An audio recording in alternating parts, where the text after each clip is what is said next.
હવે આપણે પર્ણ વિન્યાસ સમજવાનું છે. પર્ણ એટલે કોઈ પણ વનસ્પતિનું પાન અને વિન્યાસ એટલે એનો આકાર.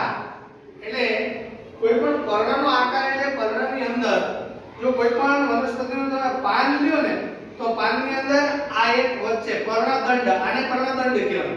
આ પર્ણદંડથી સીધી જ રેખામાં પર્ણદંડને સમાંતર એક સીધી લાઈન હોય, બરાબર? આ જે એ પર્ણની મધ્ય શિરા કહેવાય. શું કહેવાય? પર્ણની મધ્ય શિરા. હવે પર્ણમાં શિરા વિન્યાસ, તો પર્ણની અંદર બે પ્રકારના શિરા વિન્યાસ જોવા મળે. એક સમાંતર શિરા વિન્યાસ અને બીજો જાલાકાર શિરા વિન્યાસ, બરાબર? હવે સમાંતર શિરા વિન્યાસ એટલે શું અને કયા પાનની અંદર જોવા મળે? તો કે સામાન્ય રીતે તમે કેળનું પાન લ્યો, કેળનું પાન તો બહુ મોટું હોય, બરાબર? કેળના પાનમાં વચ્ચે આવો ઊભી આપણે આ જે શિરા